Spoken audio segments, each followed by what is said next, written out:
दोस्तों, आज हम बात करेंगे एक ऐसी बुक की जिसने बताई गई बातों ने ना जाने कितने ही लोगों की जिंदगी बदल डाली है। रॉबर्ट कियोसाकी की ये बुक एक न्यूयॉर्क बेस्ट सेलिंग बुक है।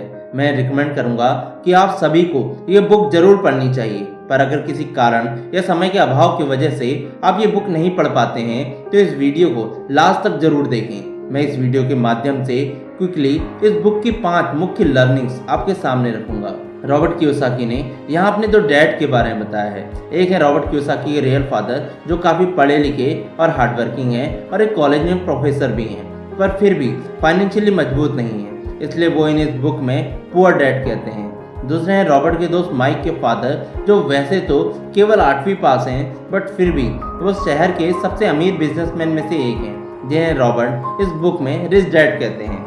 पैसों के प्रति दोनों की सोच में जमीन आसमान का अंतर था। जहां पर पुअर डैड पैसों के प्रति प्यार को ही सभी परेशानियों की जड़ मानते थे, वहीं रिच डैड का मानना था कि पैसों का अभाव ही सभी परेशानियों की जड़ है। बचपन से ही रॉबर्ट सोचते थे कि किस डैड की बात मानी जाए।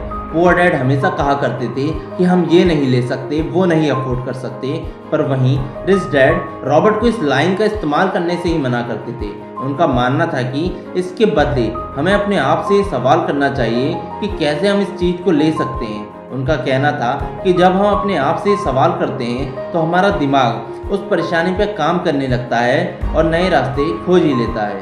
सो अंत में रॉबर्ट डिसाइड करते हैं कि उन्हें रिच डैड की बात ही माननी चाहिए। सो रॉबर्ट और माइक दोनों ही रिच डैड को उन्हें फाइनेंशियल एजुकेशन देने के लिए मना ही लेते हैं।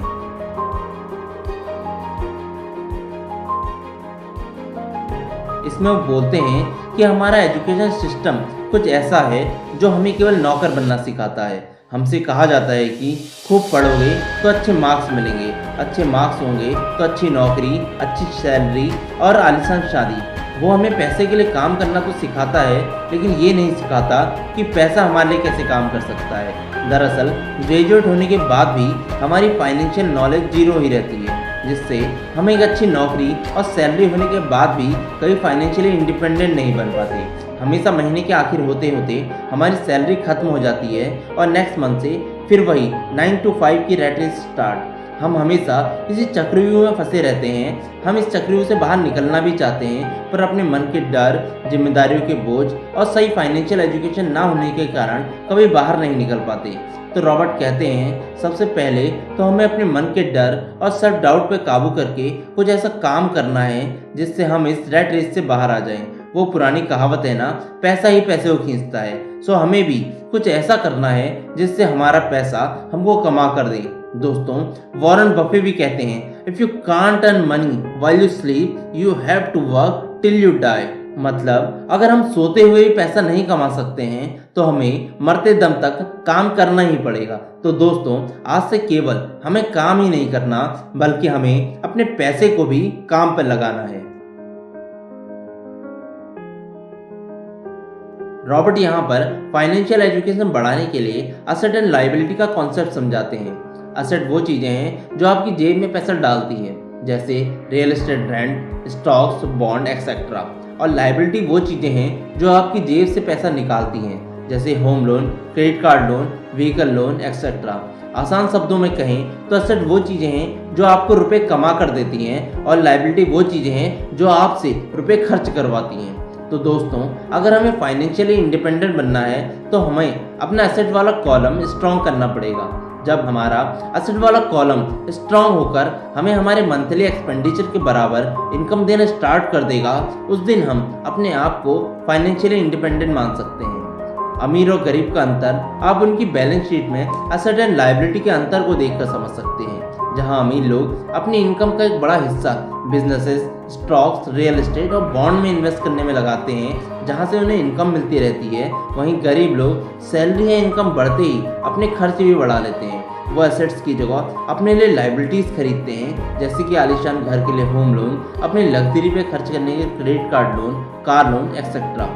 यहाँ पर यह भी ध्यान देने वाली बात है दोस्तों कि अमीर लोग लग्जरी आइटम जैसे गाड़ी, बंगलो, डायमंड, ज्वेलरी सबसे लास्ट में खरीदते हैं। पहले वो लोग अपने एसेट वाले कॉलम को मजबूत करते हैं और उनसे मिलने वाली इनकम को लग्जरी पे खर्च करते हैं। वहीं इसके ठीक उल्टा गरीब लोग फाइनेंशियली नॉलेज ना होने के कारण पहले एसेट वाले कॉलम को मजबूत करने की जगह शुरुआत से ही अपने लिए लाइबिलिटीज लाइक लोन इकट्ठा करने लगते हैं। फिर उन्हीं लाइबिलिटीज के बोझ के कारण पूरी जिंदगी गरीब ही बने रह जाते हैं। अमीर हर लग्जरी पर खर्च करने से पहले उस खर्च के लिए अपने दिमाग को इनकम सोर्स बढ़ाने और एसेट बिल्डअप करने के काम पे लगाते हैं। वहीं गरीब लोगों का एकमात्र इनकम सोर्स होता है सैलरी, और जैसे ही वो किसी लग्जरी पर खर्च करते हैं उनका पूरा फाइनेंशियल बजट ही बिगड़ जाता है।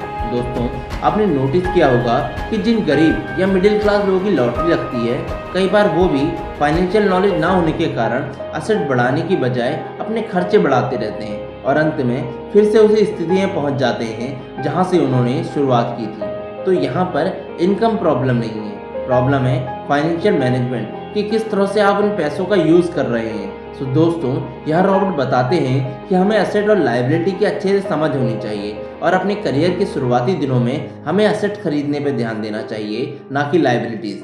और हाँ दोस्तों, हम में से कई लोग अपने घर को भी एक एसेट समझते हैं, पर यहाँ पर रॉबर्ट बताते हैं कि जिस घर में हम रह रहे हैं और जिससे हमको कोई भी रेंटल इनकम नहीं आ रही है, वो कभी भी एक अच्छा एसेट नहीं हो सकता, बल्कि वो भी एक लायबिलिटी ही है।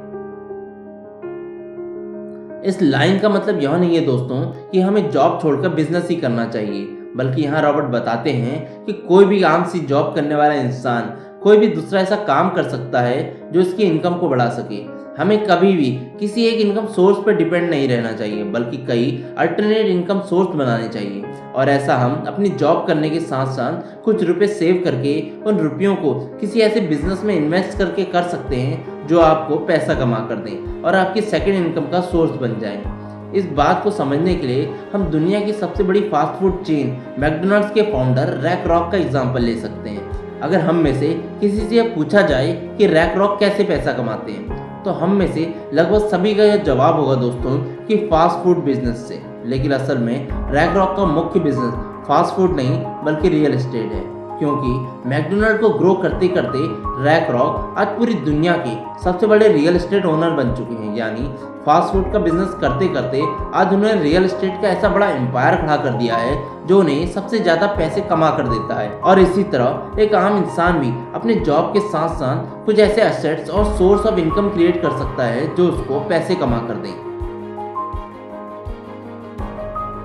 रॉबर्ट कहते हैं कि अमीर इंसान ऐसे आइडियाज सोचते हैं जो उनको पैसा कमा कर देते हैं। Jeff Bezos, Bill Gates, Mark Zuckerberg, Elon Musk या फिर इंडिया के धीरूभाई अंबानी और अजीत प्रेमजी। दोस्तों, ये सभी लोग अपनी तरह के ऐसे यूनिक आइडियाज़ लेकर आए जिनके बारे में इससे पहले किसी ने नहीं सोचा था। उन्होंने न सिर्फ उन आइडियाज़ को खोजा बल्कि उनमें आने वाली सभी दिक्कतों को पार करते हुए उन्हें इस तरह से सक्सेसफुली इम्प्लीमेंट किया जो इनसे पहले कोई सोच भी नहीं पाया था। इसलिए कहा जाता है दोस्तों कि उन्होंने पैसा कमाया नहीं बल्कि इन्वेंट किया। हमारे मन में भी कई बार नए आइडियाज़ आते हैं, पर अपने फियर और सेल्फ डाउट की वजह से हम उन्हें इम्प्लीमेंट नहीं कर पाते। दोस्तों, आप न जाने कितने ही ऐसे लोगों या छोटे रेस्टोरेंट को जानते होंगे जो मैकडोनल्ड से बेहतर बर्गर मैकडोनल्ड से भी कम प्राइस में बेचते हैं, पर फिर भी मैकडोनल्ड वर्ल्ड की सबसे बड़ी फूड चेन है। मैकडोनल्ड से बेहतर बर्गर बनाने पर भी वो उनको एक लिमिटेड एरिया और लिमिटेड क्वांटिटी में ही बेच पाते हैं, जबकि मैकडोनल्ड पूरी दुनिया के अंदर बिना लिमिटेशंस के वो प्रोडक्ट बेचता है। इसलिए दोस्तों, हमारे पास कोई नया आइडिया होना ही पर्याप्त नहीं होता, हमें वो आइडिया सेल करना भी आना चाहिए। असल में इससे हमें यह पता चलता है कि अमीर लोग कभी सीखना बंद नहीं करते। वो अपने प्रोडक्ट या न्यू आइडिया को किस तरह से सेल करें ये भी समय के साथ साथ सीखते रहते हैं। दोस्तों, इसी तरह आप भी अपनी जॉब या बिजनेस में बिजी रहते हुए भी नई नई स्किल सीख सकते हैं हमारे इस चैनल को सब्सक्राइब करके, जहां पर हम लाते हैं ऐसे ही नॉलेज और मोटिवेशन से भरपूर कंटेंट कम से कम टाइम में। अगर ये वीडियो आपको अच्छी लगी हो तो इस वीडियो को लाइक और ज़रूरतमंद फ्रेंड्स को जरूर शेयर कीजिएगा। धन्यवाद, मिलते हैं अगले वीडियो में।